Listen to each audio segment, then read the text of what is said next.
तो फाइनली हम एंड होने पर आ चुके हैं एंशियंट हिस्ट्री के, और एंशियंट हिस्ट्री के कुछ टॉपिक और बचे हैं और वो भी बहुत ही ज़्यादा टाइम नहीं लगेगा और मैं एंशियंट पूरा का पूरा ख़त्म करा देने वाला हूँ। इसके बाद जो आपका चालू होगा वो होगा आपका मेडिवल या मॉडर्न में से कुछ भी मैं कर सकता हूँ, और जो भी करूँगा एकदम शिद्दत से और पूरा का पूरा टॉपिक कंप्लीट करा के जाऊँगा। ऐसा शायद कंटेंट आपको पेड में भी देखने को ना मिले, और जितने भी इम्पोर्टेंट क्वेश्चंस हैं सारे हम करा रहे हैं, और उसके अलावा कोई बातचीत एक्स्ट्रा नहीं करा रहे, कोई शायरी वगैरह नहीं चला रहे हैं, और कुछ भी मतलब किसी को ब्लेम नहीं कर रहे हैं, और जो भी है अपना पढ़ाई वही कर रहे हैं। और एग्ज़ाम में इससे बाहर शायद ही ये कुछ जाएगा, क्योंकि मैं जिस लेवल से आपका प्रिपरेशन कर रहा हूँ ना, वो मैं ही जानता हूँ। ये समझ लो रात के 2-2 3-3 बज जाते हैं, उसके बाद पीपीटी कंप्लीट हो पाती है, और फिर जाके आपके लिए कंटेंट लाना। फिर भी आपको पता है एक दिन का मतलब बीच में गैप हो गया, तो मैं सोच रहा था कि कुछ भी दिक्कत ना हो, इस वजह से ये थोड़ा बहुत डिले हो जाता है। अदरवाइज मैं हर दिन डेली की डेली वीडियो डालूँ, और गुप्त साम्राज्य में आपको पता है भर भर के क्वेश्चन पूछे जाते हैं। ऐसा कुछ एग्जाम नहीं होता जो गुप्त साम्राज्य के क्वेश्चन ना बने।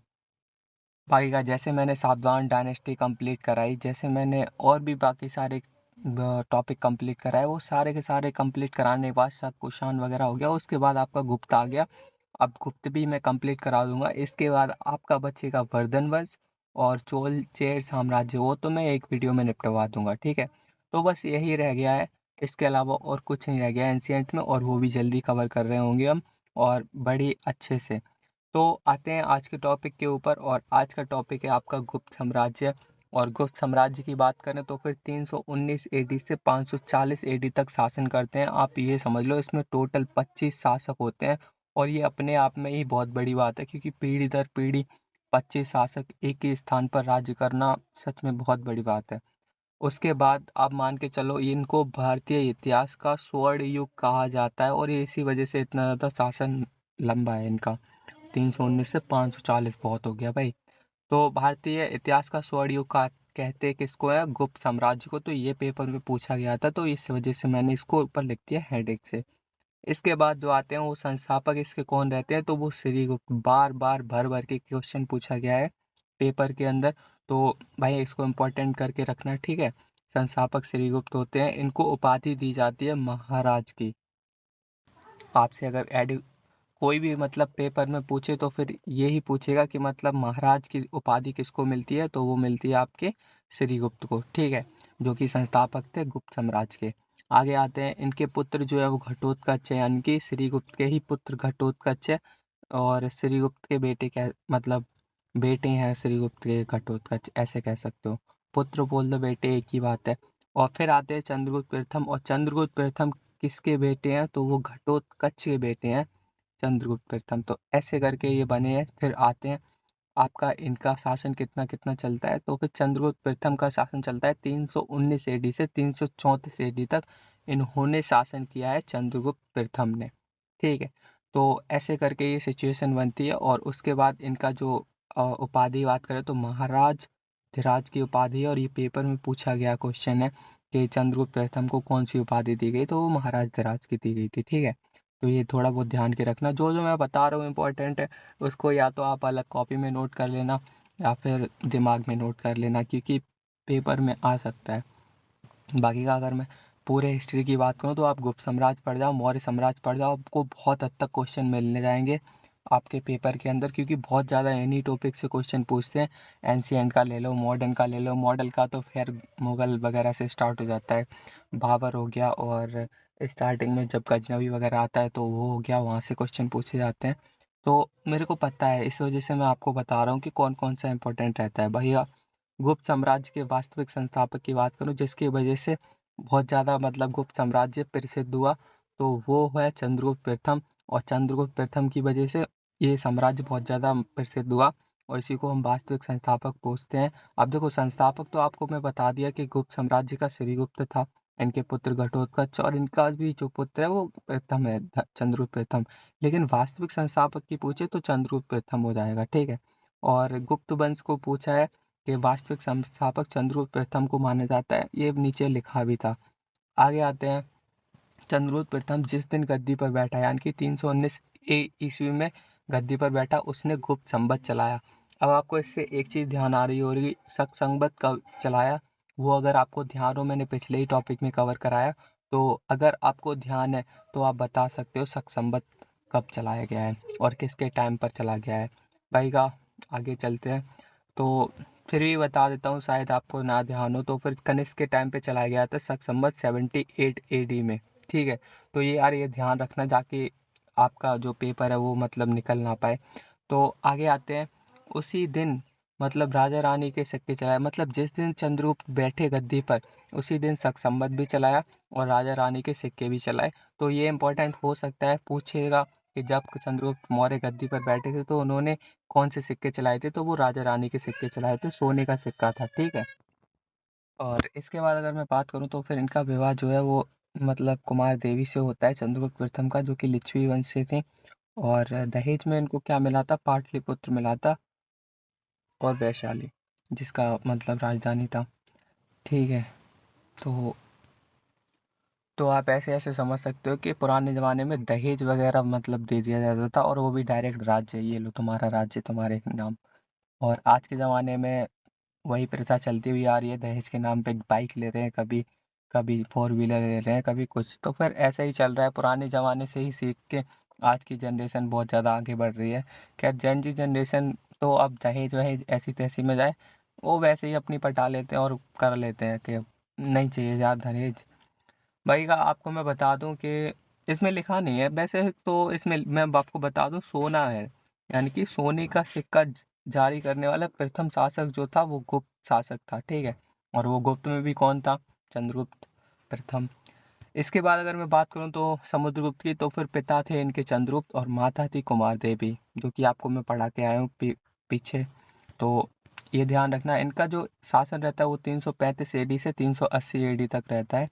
इसकी अगर मैं बात करूं समुद्रगुप्त की, तो समुद्रगुप्त के ये मतलब वही सेम रिपीट हो गया है, चंद्रगुप्त प्रथम पिता थे कुमार देवी लिच्छवी वंश की, तो वो जो थी मतलब उनकी माता थी। और लिच्छवी द्वितीय यानी कि भारत का नेपोलियन विंसेंट स्मिथ ने कहा है किसको, समुद्रगुप्त को। ये पूछा जाता है क्वेश्चन कि समुद्रगुप्त को विंसेंट स्मिथ किसने कहा है, तो भारत के नेपोलियन ने कहा है, भारत का है, याद ध्यान रखना।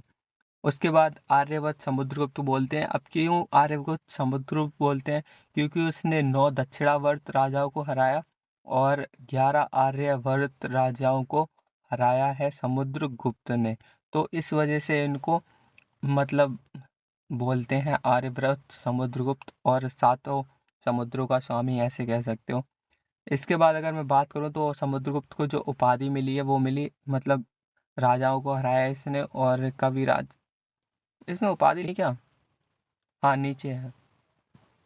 तो अगर मैं बात करूं तो फिर इसने राजाओं को हराया, कविराज, संगीत प्रेमी थे और अपने सिक्के पर बीना बजाते हुए दिखाए गए हैं समुद्रगुप्त। अब देखो ये उपाधियां हैं जो कि आपको देखने को मिलेंगी परम भागवत की, परम क्रमांक की और लिच्छवी दोहित्र की और व्याघ्र परमांक पराक्रम। और इसके बाद की अगर मैं बात करूं तो फिर इनको और भी उपाधियां दी गई हैं, समर सह की, काच की, विष्णु उपासक बोलते हैं। और इनके जो दरबारी कवि थे वो कौन थे, हरिसेन थे। और ये पूछा जाता है बहुत ज़्यादा क्वेश्चन कि हरिसेन किसके दरबारी कवि थे। तो फिर आपको देखो मैं ट्रिक बता सकता हूँ। हरिसेन, अब तो के आपके हरिसेन में स्टार्टिंग में हरि आ रहा है, और हरि किसको बोलते हैं, कृष्ण वगैरह को बोलते हैं, मतलब कृष्ण भगवान जो होते हैं ना उनको बोलते हैं। तो हरि जब कृष्ण भगवान को बोलते हैं तो फिर, और यहाँ से समुद्र गुप्त का समुद्र ले लो स्टार्टिंग का, तो फिर समुद्र में कृष्ण रहते हैं ना। अब पूछो कैसे रहते हैं, क्योंकि उसमें मतलब जब भी आपने नाटक वगैरह देखा होगा कभी, तो फिर तभी कृष्ण निकल के आते हैं तो वो सांपों के ऊपर बैठे रहते हैं, और वो डायरेक्ट पानी में ही रहते हैं।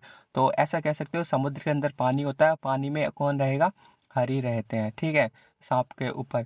तो ऐसे कैसे समझ सकते हो, जैसे समुद्र ध्यान आए तो आप एकदम क्लिक कर जाना चाहिए कि हाँ हरि रहते हैं उसमें, और हरिसेन उनके दरबारी कवि थे। तो ऐसे करके, और दरबारी कवि ऐसे भी कह सकते हैं क्योंकि वो ऑल टाइम रहते हैं ना, समुद्र की रक्षा करते रहते हैं।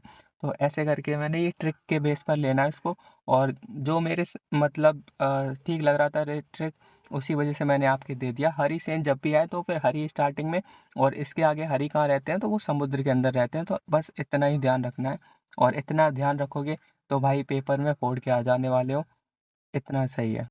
क्योंकि भाई थोड़ी थोड़ी अगर आपको ट्रिक भी याद है तब भी कोई कहीं चल जाता है। इसके बाद इनकी संगठित सेना नौसेना थी, ठीक है। और रचना की बात करूँ तो फिर प्रयाग प्रशस्ति अभिलेख लिखे हुए हैं इनके नाम पे।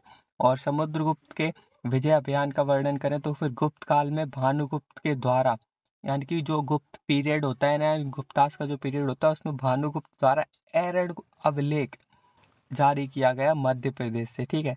पूछा जाएगा कि एरन अभिलेख कहाँ से जारी किया गया, तो वो एमपी से किया गया। पूछा जाएगा किसने जारी किया, तो एरन अभिलेख वो किया है भानुगुप्त ने, ठीक है। भानुगुप्त ने एरन अभिलेख जारी किया है। और इसके अगर बात बात करूं तो फिर आती है आपकी भाषा कौन सी थी। एरन अभिलेख किस भाषा में जारी किए गए, तो वो संस्कृत भाषा में थे, ठीक है। अब जिसमें पहली बार सती प्रथा का वर्णन मिलता है, भाई कर सकते हो इसको इम्पोर्टेंट, क्योंकि ये पूछा जाएगा कि सती प्रथा का वर्णन किस में मिलता है, तो वो मिलता है एरन अभिलेख के अंदर, ठीक है। और एरन अभिलेख जारी कौन करता है, तो वो करता है आपका भानु, ठीक है। भानुगुप्त जारी करता है। और मध्य प्रदेश के अंदर एरन अभिलेख है और उसमें सती प्रथा का वर्णन किया गया है, तो बस ये ध्यान रखना। इसके बाद आपका समुद्रगुप्त भी इधर टॉपिक कंप्लीट हो जाता है। उसके बाद समुद्रगुप्त के दो बेटे होते हैं, अब इनकी शुरुआत होगी। रामगुप्त के बड़े बेटे थे और चंद्रगुप्त विक्रमादित्य ये दूसरे बेटे थे। विक्रमादित्य या चंद्रगुप्त द्वितीय कह लो, ठीक है, छोटे बेटे थे। आगे बात करूँ तो प्रेम का चंद्रगुप्त द्वितीय की मतलब थी प्रेम का, लेकिन विवाह किससे हो जाता है, आपका रामगुप्त से हो जाता है। और करा देते हैं समुद्रगुप्त के रामगुप्त की है, मतलब अब वो कमजोर शासक था और राजा भी थे रामगुप्त। शक शासक रुद्र तृतीय, शक शासक मैं आपको पढ़ा के आ चुका हूँ पहले, तो ध्यान रखना। रुद्र तृतीय इसमें रहते हैं, कोई शासक रुद्र तृतीय रहते हो मतलब गुप्त साम्राज्य के टाइम पे, तो फिर वहाँ का अंतिम शासक यही था, रुद्र तृतीय। बाकी अगर मैं बात करूँ तो रामगुप्त पद से हटाया, शक शासक रुद्र की हत्या करी, किसने करी, चंद्रगुप्त द्वितीय ने। इनके जो छोटे बेटे थे उन्होंने पहले रामगुप्त पद को हटाया, फिर मतलब शक शासक की हत्या करी, क्योंकि ये डायरेक्ट रामगुप्त की पत्नी को बोल रहे थे शासन दे दो या फिर तो शासन से छोड़ जाओ, मतलब अटैक करने आए थे उस टाइम पे। जो शासन कर रहे थे वो रामगुप्त कर रहे थे, तो डायरेक्ट रुद्र तृतीय आते हैं और बोलते हैं कि मतलब या तो तुम अपनी पत्नी को दे जाओ, नहीं तो फिर, क्योंकि बहुत ही ज़्यादा सुंदर थी ध्रुव देवी इस वजह से, या फिर तो आप साम्राज्य मेरे हवाले कर दो और तुम जा सकते हो। तो फिर रामगुप्त इतना ज़्यादा कमजोर शासक था तो वो मतलब भाग जाता है। और फिर आते हैं चंद्रगुप्त द्वितीय, और किसको साथ लेके आते हैं, अपने मतलब दामाद को, वक्त के राजा रुद्रसेन की सहायता से। ये इनके दामाद होते हैं चंद्रगुप्त द्वितीय के, और रुद्र तृतीय की हत्या कर देते हैं, ठीक है। तो ऐसा कुछ इसमें स्टोरी चलती है। भाई का प्रेम जिससे करते थे उनकी मतलब चंद्रगुप्त द्वितीय से शादी भी हो जाती है। और कमजोर शासक दिखाए गए हैं मतलब रामगुप्त, और ना ही तो वो शासन बचा पाए ना ही तो अपनी पत्नी को बचा पाए, और इनको मार दिया जाता है क्योंकि रुद्र तृतीय ही इनकी हत्या कर देता है। बाकी का जो भी बचती है उनकी पत्नी दुर्देवी वो भागती हुई जाती है चंद्रगुप्त द्वितीय के पास, और बोलती है कि ऐसे ऐसे करके कांड हो गया है तो बचा लो चल के। तो ये अपने दामाद के साथ जाते हैं और रुद्र तृतीय को भाई लास्ट चेतावनी देते हैं और निपटा देते हैं। खैर इसी के साथ आगे आते हैं, और फिर इनका जो विवाह है दुर्देवी की संगे हो जाता है। मतलब दो विवाह कह सकते हो। आपका विवाह हो जाता है कुमेर नाग, क्या है, कुबेर नाग है, ठीक है। कुबेर नाग से हो जाता है। इनकी बेटी जो होती है वो प्रभावती गुप्त होती है, जिनका विवाह रुद्रसेन द्वितीय से होता है। उसमें रुद्रसेन द्वितीय नहीं लिखा ना, हाँ रुद्रसेन द्वितीय कर लेना, क्योंकि ये अपने दामाद को लेके जाते हैं ना, इस वजह से। तो रुद्रसेन द्वितीय से इनका विवाह हो जाता है प्रभावती गुप्त का, और ध्रुव देवी तो इनकी पत्नी है ही। कुमार गुप्त इनके पुत्र होते हैं। तो इसके बाद चंद्रगुप्त द्वितीय की बात करूं तो फिर 380 से 414 एडी तक ये शासन करते हैं। उपाधि इनको मिलती है सकारी की, विक्रमादित्य की और परम भागवत की। इंपॉर्टेंट रखना, क्योंकि किसी का पूछा जाए ना पूछा जाए उपाधि, लेकिन चंद्रगुप्त द्वितीय इंपॉर्टेंट हो जाते हैं कि इनको उपाधि कौन सी मिलती है, तो वो मिलती है सकारी की, विक्रमादित्य की और परम भागवत की। इसके बाद की अगर मैं बात करूं तो इनके दरबार में नवरत्न रहते थे। कौन से नवरत्न, पहले तो हो गए कालिदास, संस्कृत के महान कवि थे, ठीक है। और रचना की बात करूँ तो मेघदूतम थी, और अभिज्ञान शाकुंतलम थी, ये कालिदास की ही रचनाएं हैं। संस्कृत के महान कवि थे तो संस्कृत में ही सारी की सारी रचनाएं लिखते थे, तो ये भी नोटिस कर लेना। वही का अगर मैं बात करूँ तो दुष्यंत शकुंतला की प्रेम कहानी है अभिज्ञान शाकुंतलम में। तो ये भी बताया गया है, हो सकता है पूछा भी जाए। भाई का अगर मैं बात करूँ तो इसमें पूछा गया है विक्रमोर्वशीय राजा विक्रम और उर्वशी की मतलब स्वर्ग की अप्सरा बोलते हैं इनको। तो ये सब की कहानी है इसमें। विक्रमोर्वशीय उर्वशी की कहानी पूछे किसमें है तो विक्रमोर्वशीय में है। मालविकाग्निमित्रम आपकी कालिदास की है, कुमार संभवम आपकी कालिदास की, और ये सारी की सारी संस्कृत के अंदर लिखी गई है। तो ये भी शायद आपको ध्यान रहना चाहिए। उसके बाद आता है आपका 12 मिहिर। इसकी रचना किसने की थी तो बृहत संहिता ने की थी। फिर उसके बाद आता है आपका खगोल शास्त्री पंच सिद्धांत का है और बज्जा तक। फिर शंकु की बात करें तो वास्तुकार थे। छपनक ज्योतिष थे। अमर सिंह अमरकोश थे। यानी कि पूछा जाता है कि मतलब घटकर पर या फिर मुख्य सलाहकार किसको बोलते हैं तो बोलता है घटकर पर को। चिकित्सक या फिर धनवंतरी किसको बोलते हैं, अगर ये चिकित्सक पूछे तो आप धनवंतरी सेट कर लेना, और धनवंतरी पूछे तो चिकित्सक बोल देना कि चिकित्सक को ही धनवंतरी बोलते हैं। फिर आता है वरुरुचि, इनका लिखा ही नहीं है। तो इसके बाद अगर मैं बात करूँ तो फिर बेताल भट्ट जादूगर बोलते हैं, और इनकी रचना है स्यासन बत्तीसी बेताल भट्ट की और मंत्र शास्त्र। ठीक है। अब देखो चंद्रगुप्त द्वितीय जब राज कर रहे थे तो उनके टाइम पे चीनी शासक आए थे फायान, और इसी के समय भारत आए थे चीन से पैदल चल के। सो जो इतना बड़ा चीन पैदल चल के आए थे, तो मुझे तो यार रियलिस्टिक नहीं लगता।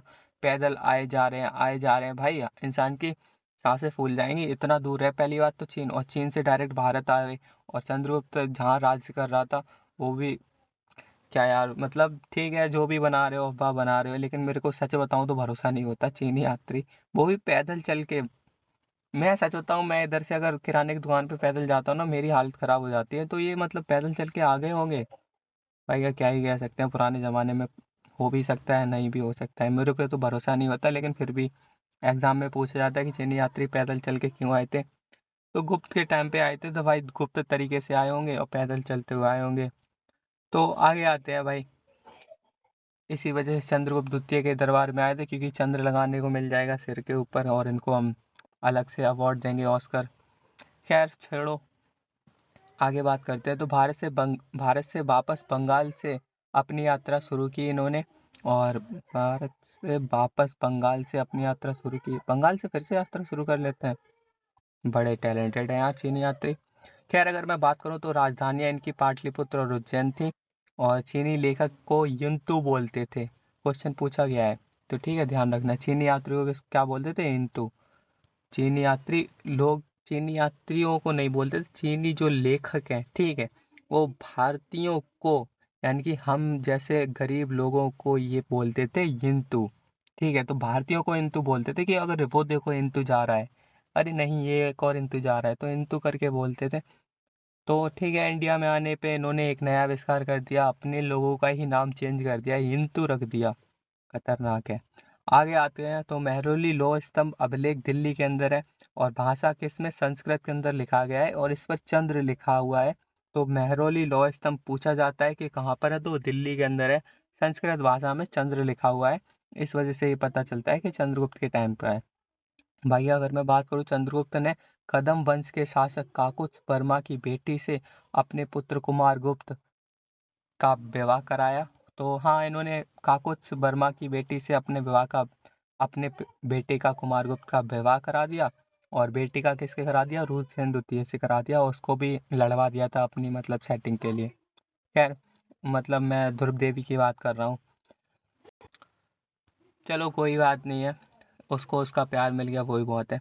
इसके बाद आते हैं, इसने मथुरा क्षेत्र को कुषाणों से जीता, और कुषाणों से जीतने के बाद अपना दबदबा कायम कर लिया। सांची स्तंभ लेख मध्य प्रदेश के अंदर है, और यहाँ से ग्राम दान के बारे में पता चलता है, ग्राम दान वगैरह कर देते होंगे सांची अभिलेख से पता चलता है। जानकारी का सबसे अच्छा स्रोत देवी चंद्रगुप्तम है, आप वहाँ से पढ़ सकते हो। लेखक कौन है, विशाख दत्त। तो देवी चंद्रगुप्तम किसने लिखी थी, तो विशाख दत्त ने लिखी थी। तो ये बुक्स और ऑथर्स के लिए इंपॉर्टेंट हो सकता है, तो ये करके रखना। इसके बाद अगर मैं बात करूँ तो आपका आता है कुमारगुप्त प्रथम।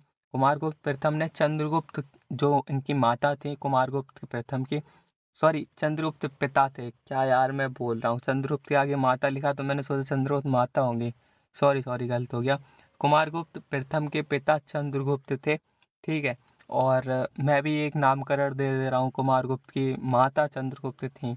उन्होंने तो यार इंतु बोल दिया कि वो इंतु जा रहा है चीनी यात्री ने, लेकिन नहीं यार, ऐसी गलती नहीं करेंगे दोबारा। तो पिता थे चंद्रगुप्त प्रथम थे कुमारगुप्त प्रथम के, और चंद कुमारगुप्त प्रथम की माता थी ध्रुव देवी, जो इनकी ही मतलब क्रस थी कह सकते थे, और जिनसे इन्होंने विवाह कर लिया। किस्मत अच्छी थी जो किसी को किसी की क्रस मिल गई, नहीं तो आज के ज़माने में ऐसा होता है कि क्रस बस क्रस ही रह जाती है, कभी भी वो अपनी नहीं हो पाती है। तो आज के ज़माने का कुछ ऐसा सीन है कि ऐसा समझ लो, जहाँ पैसा भारी वहाँ महिला निकल जाती है। उसके बाद अगर मैं बात करूँ तो पत्नी कौन थी? अनंत देवी, जिसका मतलब चंद्रगुप्त प्रथम ने ही मतलब विवाह करा दिया था।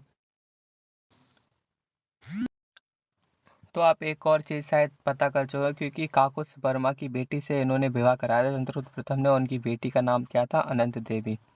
तो अनंत देवी इनकी धर्मपत्नी थी। चंद्रगुप्त प्रथम ने ही विवाह करा दिया था कि भाई तुम गर्लफ्रेंड वगैरह मत बनाओ, हम खुद ही बनवा के दे रहे हैं तुम्हारी। आगे आते हैं, उपाधि किसकी किसकी मिली कुमारगुप्त प्रथम को? तो शक्रादित्य की मिली, महेंद्रादित्य की मिली, और श्री महेंद्र की मिली। तो आगे आते हैं, नालंदा विश्वविद्यालय की स्थापना कुमारगुप्त प्रथम के टाइम पे ही होती है, और बिहार में धर्म की शिक्षा दी जाती है।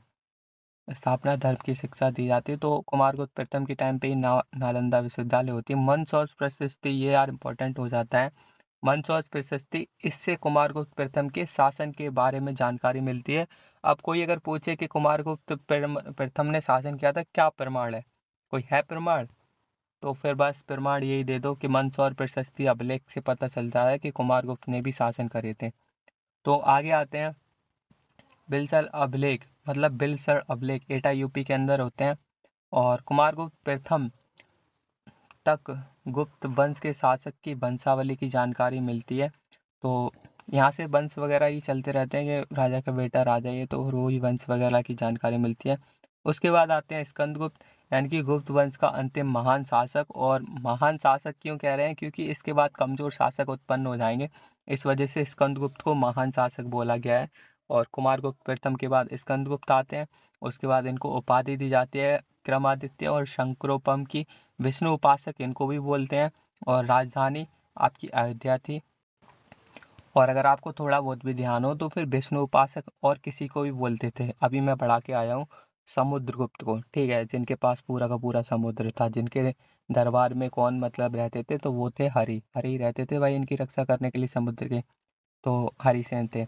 तो विष्णु उपासक को मतलब आपका समुद्रगुप्त को भी बोलते थे और स्कंदगुप्त को भी बोलते थे, तो ये ध्यान रखना, दो लोगों को विष्णु उपासक बोलते थे। उसके बाद राजधानी इनकी थी अयोध्या। और हूणों को पराजित करने वाले शासक थे, इसलिए इन्हें हूण विजेता कहते थे। भीतरी अभिलेख से इनकी जानकारी मिलती है कि इन्होंने हूणों को भी पराजित किया है, ऐसा मतलब कुछ नहीं है, फेंक नहीं रहे हैं कि मतलब फेंक दिया है कि हाँ मैंने पराजित कर लिया। तो ये था स्कंदगुप्त के बारे में, और सबसे ज़्यादा इंपॉर्टेंट यही पूछा जाता है कि हूणों को पराजित करने वाले शासक कौन थे? तो वो थे स्कंदगुप्त।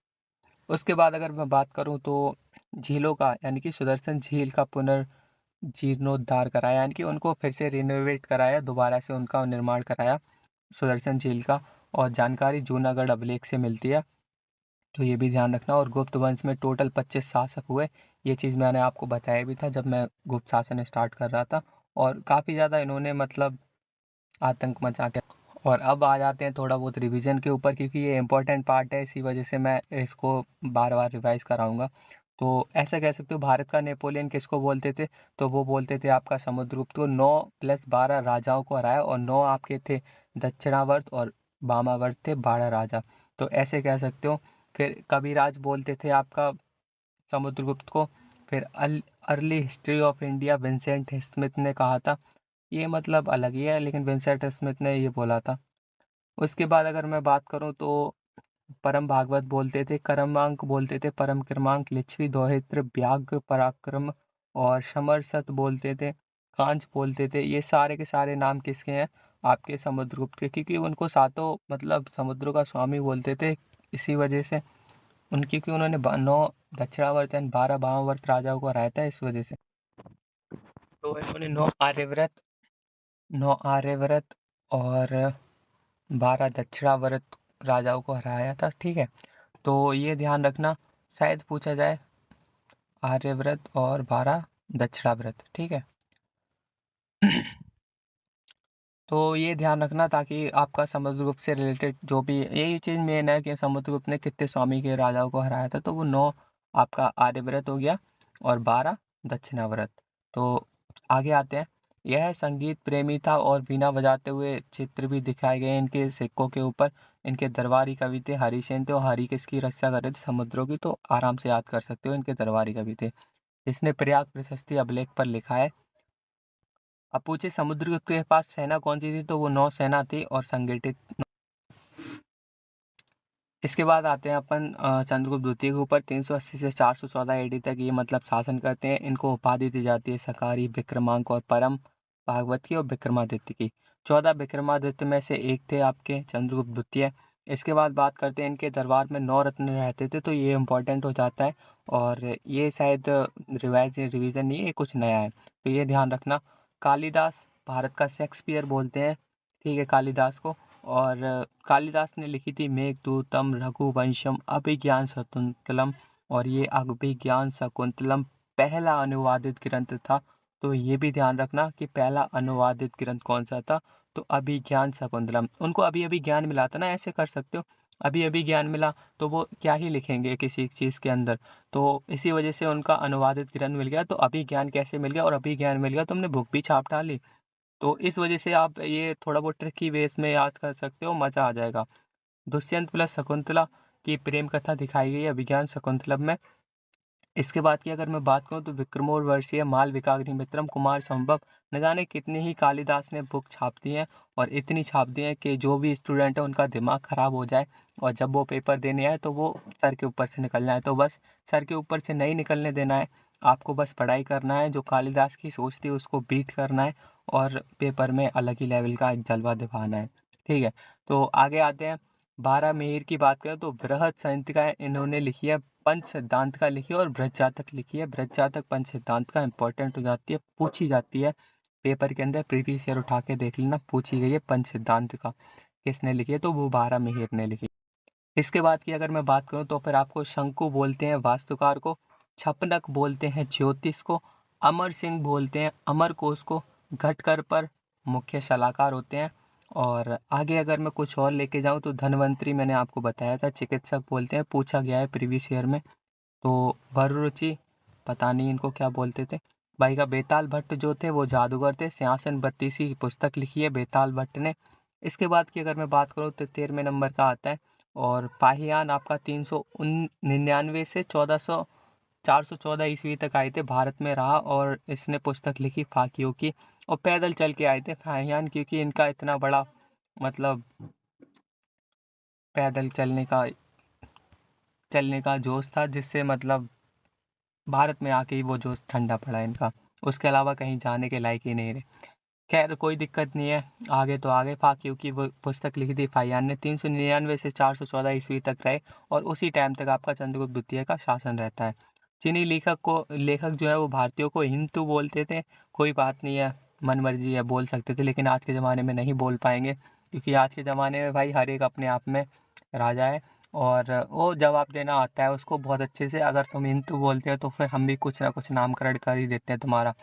आपको अगर ध्यान होगा तो गांव में अगर कोई किसी को कुछ चिढ़ा दे ना, कलुआ या गोरा वगैरह करके कुछ चिढ़ा दे, तो वो भी पलटवार करता है, वो भी उसी का नाम कुछ ना कुछ रख देता है।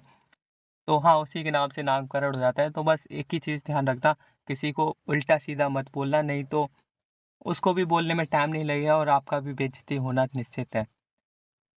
तो बस इतना ध्यान रखना। इसके अलावा की बात करूँ, चंद्रगुप्त की 2 राजधानियाँ थी, एक पाटलिपुत्र और दूसरी उज्जैन थी। चंद्रगुप्त द्वितीय ने अपनी पुत्री का विवाह वाकटक नरेश रुद्रसेन द्वितीय से कराया था। तो ठीक है, इम्पोर्टेंट है। और रुद्रसेन द्वितीय को ले जाके अपनी मतलब छमिया को लेके आए थे, कहने का मतलब है ध्रुव देवी की बात कर रहा हूँ मैं, ठीक है। आगे बात करूँ अगर मैं तो इनकी मदद से रुद्र तृतीय को हराया किसने, चंद्रगुप्त द्वितीय ने, ठीक है। उसके बाद चंद्रगुप्त द्वितीय ने कदम साम्राज्य के शासक काकुत्स वर्मा की मतलब बेटी से अपना पुत्र का विवाह किया है, यानी कि कुमारगुप्त प्रथम से कराया था काकुत्स वर्मा की बेटी से। आगे आते हैं। तो इसने जो है मथुरा को कुषाणों से जीता, किसने जीता, चंद्रगुप्त द्वितीय की ही बात हो रही है, अभी तक चंद्रगुप्त द्वितीय जीत रहे हैं। महरौली लौह स्तंभ अभिलेख चंद्रगुप्त द्वितीय ने लिखवाया, जिसपे चंद्र लिखा हुआ है और ये दिल्ली के अंदर है। इसके बाद सांची के स्तंभ लेख से ग्रामोद्यान के बारे में पता चलता है। ये सारा का सारा रिवीजन है मेरे भाई। चंद्रगुप्त द्वितीय के समय की जानकारी का अच्छा स्रोत कौन सा है? देवी चंद्रगुप्त। अगर आपको चंद्रगुप्त का बहुत ही अच्छा और डीपली नॉलेज चाहिए कि उनकी मतलब लव स्टोरी कैसे स्टार्ट होती है, ध्रुव देवी से क्या मतलब, उनका मतलब कैसे कैसे करके ध्रुव देवी से बात बढ़ती है और आगे जाके कैसे ध्रुव देवी जो है ना उनकी बाहों में आती हैं और फाइनली विवाह हो जाता है, तो वो सब दिखाया गया है। अगर आपको डिटेल में पढ़ना है तो देवी चंद्रगुप्तम आप एक बार उठा लो और बस रट डालो, समझ में आ जाएगा, मजा आ जाएगा आपको। उसके बाद लेखक कौन है? विशाख दत्त ने ही लिख दी थी इनकी चंद्रगुप्त। क्या यार मतलब जमाने थे उन, उधर भी मतलब नोटिस करते थे कि हाँ अब चंद्रगुप्त द्वितीय ने ये किया, चलो नोट कर लेता हूँ, चंद्रगुप्त द्वितीय ने वो किया, नोट कर लेता हूँ। लेखक भी अलग ही टाइप के थे उस टाइम पे। खैर कोई नहीं है, उन्होंने लिख दी अपना, और अभी तो है नहीं वो, नहीं तो और कुछ भी लिख ले रखते, पीएम मोदी के ऊपर ही कुछ लिख देते। चलो कोई दिक्कत नहीं है। आगे बात करते हैं गुप्त वंश का प्रशासनिक व्यवस्था की बात करें तो फिर ये पूछा जाता है ब्रदर, ये इंपॉर्टेंट रखना ताकि आपके पेपर में जब पूछा जाए तो आप एकदम निश्चिंत हो और कह दो भाई जो देना है दे दो, कुछ अलग ही तरीके से मैं आंसर देने वाला हूँ। दंड पाशिक किसको बोलते थे? तो पुलिस प्रमुख को बोलते थे। यूपी के एग्जाम में खास तौर से ये पूछा जाता है।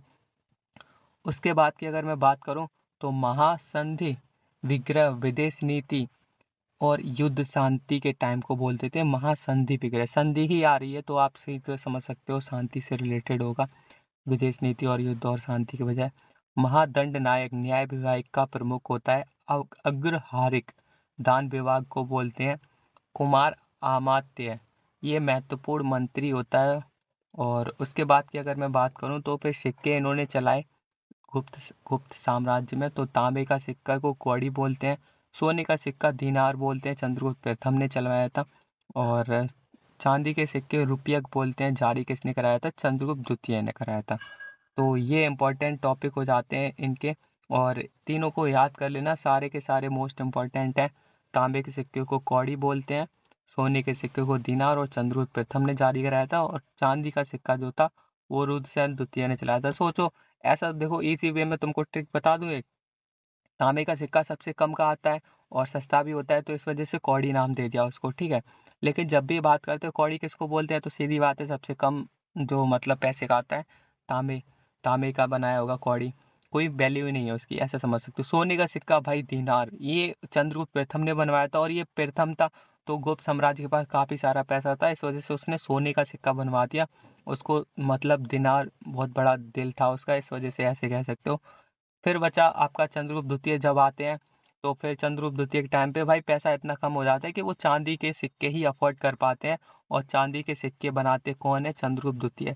तो आप ऐसे ही कर भी सकते हो, बहुत ज़्यादा बड़ी बात नहीं, जहाँ दूसरा लग जाए सो जो पैसा खत्म, चांदी का सिक्का बनाया था और उनको रुपया बोलते थे, ठीक है, बोल लेते थे, उनकी भाषा में क्या ही जाता है।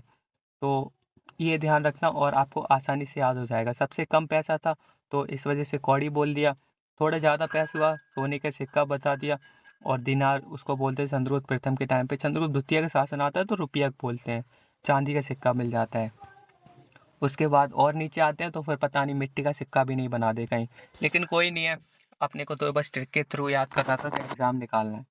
अर्थव्यवस्था की बात करें तो क्षेत्र की बात करें तो खेती करने योग्य भूमि क्षेत्र बोलते थे उसको, और वास्तु निवास योग्य भूमि होती थी। खिल किसको बोलते थे? खिल मतलब बंजर भूमि को बोलते थे जिसपे खेती ही ना कर सके, कोई खेती करने के योग्य ही ना हो, उसको हम खिल बोलते थे। अप्रहत बोलते थे जंगली भूमि को, बिना जोती हुई जंगली भूमि। और अगर इसके बाद की बात करूं मैं तो टैक्स कर की बात करूं तो फिर आपका टैक्स कर भू राजस्व यानी कि लैंड रेवेन्यू उपज इतना लेते थे 1/6 का। भट्टकर पुलिस कर को बोलते थे, यानी कि पुलिस को जो देने वाला कर था उसको हम भट्टकर यार कैसे कैसे नाम दे दिए। चाट कर लुटेरे, लुटेरे लोगों को बोलते थे भाई, चाट कर लूटते थे ये क्या। और इसी के साथ आपका कहानी का एंड होता है। ये लास्ट क्वेश्चन जो रह जाता है वो रहता है हल्ब कर किसको बोल देते हैं? यह कर उस किसान को देना होता है जिसके पास हल होता है, खत्म काम। इसी से समझ में भी आ रहा है हल कर यानी कि हल भाई दे दे उसको, तो जो हल देता है उसको हल्प कर बोलते थे। बस ये थोड़ा बहुत इंटरेस्टिंग लगा, पूरे चैप्टर में मेरे को नाम चाट कर लुटेरे को बोलते थे। तो ठीक है, लुटेरे वगैरह नहीं लूटते थे उस टाइम, चाट लेते थे तो वो लूट के लेके चले जाते थे। बटकर पुलिस को बोल देते और उपज 1/6 की होती थी भू राजस्व। ये था टैक्स रिलेटेड और ये था टोटल गुप्त साम्राज्य जो कि मैंने पूरा डिटेल में कराया। इसके बाहर मुश्किल है ब्रदर क्वेश्चन आ जाए। जिस तरह से मैंने कंटेंट तैयार किया है उस वो समझ लो इतना इम्पोर्टेंट रखा है मैंने, इसके अलावा कुछ भी एक्स्ट्रा इन्फॉर्मेशन नहीं थी और जो दी है वो मैंने आपको पता है स्टोरी के थ्रू सारा कुछ बता दिया है। तो बस इतना ही था वीडियो में और आपको मैं एक ही बात बता दूं कि कंसिस्टेंस रहना। मैं तो खैर पीपीटी बनाने में लग जाता हूँ तो मुझे खुद नहीं ध्यान रहता कितने टाइम तक मैं पीपीटी बनाता रहता हूँ। ये समझ लो कि 2-2 3-3 बजा देता हूँ, मैं कतई नहीं सोता हूँ। पूरे दिन भर तो अलग ही काम करता रहता हूँ और फिर रात में आके पीपीटी बनाना और आप लोगों के लिए कंटेंट तैयार करना ताकि आपका पेपर में कोई नुकसान ना होने पाए। तो सोच सकते हो किस तरह से मेहनत जा रही है। बहुत ही शायद ये कम सो पाता हूँ मैं और ये समझ लो कि बहुत ही ज़्यादा मतलब सिर दर्द रहता है मेरे सिर में। तो बस इतना ही कहना चाहूँगा कि अगर मैं इतना मेहनत कर रहा हूँ तो आप कम से कम इतना मेहनत कर लो कि जो भी मैं पढ़ा रहा हूँ उसको रिवाइज़ कर लेना और जब पेपर दिखेगा ना तो ब्रदर एक ही चीज़ आप बोलोगे कि हाँ, कुछ तो मैंने पढ़ा है और इसके अलावा आपके चेहरे पे एक मुस्कान होगी और आप क्वेश्चन को टिक लगाते हुए आगे बढ़ रहे होंगे और एक बार ज़रूर याद देखोगे कि हाँ, जो मैंने कराया है वो सारा का सारा क्वेश्चन आया है और यही क्वेश्चन आपका पूछा जाता है प्रीवियस ईयर में। एक बार देख लेना, मैंने बहुत ज़्यादा एनालिसिस करके बहुत ज़्यादा डीपली घुस के देखा है और तब जाके मैं क्वेश्चन का संग्रह लेके आऊँ। उसके बाद मैंने ये पीपीटी बना के आपके लोगों के सामने भेज दिया हूँ, ठीक है? तो उम्मीद करता हूँ ये पूरा का पूरा वीडियो अच्छा लगा हो। आप अपनी पढ़ाई के प्रति कंसिस्टेंट रहना कि जिस टाइम वैकेंसी आएगी और जिस टाइम ये धांधली वगैरह रुकेगी, ये समझ लो आपकी गवर्नमेंट जॉब लगनी ही लगनी है और कोई भी नहीं रोक सकता, ठीक है? ऐसा नहीं है कि मतलब और वैसे भी धांधली वगैरह हो जाती है तो आजकल पेपर कैंसिल हो जाते हैं। जो नहीं होते हैं फिर तो यार किस्मत के भरोसे छोड़ दो क्योंकि इस सरकार में तो आप उम्मीद करना भूल ही जाओ कि आप कुछ भी कर लोगे और हाँ, जो भी आपने ठान रखा है कि इसमें लीक हुआ है, उसमें लीक हुआ है, भाई सरकार नहीं सुनने की, बहरी हो चुकी है, उसके बस का कुछ नहीं। एक ही चीज़ चाहिए, टैक्स देते रहो और टैक्स से ही वो खुश है और पूरी सरकार टैक्स से ही चल रही है। हम लोगों का टैक्स लेने के बाद ही हम लोगों को वो पेले जा रही है। वो देखो सरकार का आप अपना रूटीन करते रहो, जो भी कंसिस्टेंसी है फॉलो करते रहो। एक ना एक टाइम पे जिस टाइम ये मतलब धांधली वगैरह नहीं होगी, उस टाइम आपकी जॉब लगनी निश्चित है। जब तक आप अपनी एज में हो, स्टूडेंट हो, भाई करते रहो पढ़ाई। पढ़ाई के अलावा कुछ नहीं रखा। अगर आप मतलब पैसे-वैसे वाले होते तो मुझे ये पता है आप ये वीडियो नहीं देख रहे होते। आप किसी और काम में लगे हुए होते। क्योंकि वो कर रहे होते, पैसा है आपके पास, बिज़नेस वगैरह कुछ भी करने लग जाते। लेकिन ये गवर्नमेंट जॉब की प्रिपरेशन नहीं कर रहे हो। तो गवर्नमेंट जॉब की प्रिपरेशन एक मिडिल इंसान ही करता है। वो भी सोचता है कि मेरे घर की स्थिति सही नहीं है, मेरे माँ-बाप इतने ज़्यादा कमा नहीं रहे हैं, तो फिर मेरे को बस गवर्नमेंट के अलावा कुछ ऑप्शन नहीं है ताकि थोड़ा बहुत रिलायबल हो सकूँ और थोड़ा बहुत अपने घर के अंदर वैल्यू बढ़ा सकूँ। तो बस यही रहता है एक लड़की का सपना और एक लड़की जो है ज़्यादातर इंडिपेंडेंट होने का सोचती है कि मैं एक जॉब लेने के बाद इंडिपेंडेंट हो जाऊँगी तो किसी के ऊपर आश्रित नहीं रहूँगी। तो ऐसा कुछ लड़कियों का सोचना होता है, भाई का लड़कियाँ अपना-अपना जाने और लड़कों का तो यही होता है कि वो बस घर में दिखाना चाहते हैं कि हाँ, मेरे को भी लग गया है जॉब और मैं भी कुछ कर सकता हूँ, घर की स्थिति भी चेंज करने का ऐसा कुछ रखते हैं लड़के। तो बस यही बोलूँगा कि जब तक आप प्रिपरेशन लाइफ में हो यानी कि स्टूडेंट लाइफ में प्रिपरेशन कर रहे हो तो एफर्ट पूरे डालते रहना, मेहनत करने से कम नहीं सोचना। और आज ये सोच लो मेरी खुद की जॉब लगी है फिर भी मैं आपके लिए वीडियो बना लेता हूँ इतनी रात को उठ-उठ के। तो कोई बात नहीं है भाई, सब मेहनत वसूल हो जाती है जिस टाइम आपको अचीवमेंट मिलती है। मुझे भी हुई थी, तो आपको भी होगी। बस जो भी आप कर रहे हो उसको दिल से और मेहनत से करना, एक टाइम आपको ज़रूर सफलता मिलेगी, मैं ये श्योर दे रहा हूँ। तो आशा करता हूँ वीडियो अच्छा लगा होगा और मिलते हैं नेक्स्ट वीडियो में। बस जो भी मैंने पढ़ा है सारा रिवाइज़न कर लेना और पेपर में इसके बाहर क्वेश्चन नहीं आएगा, इतना मैं कह रहा हूँ, गारंटी दे रहा हूँ। ठीक है? तो मिलते हैं नेक्स्ट वीडियो में, बाय बाय गाइस।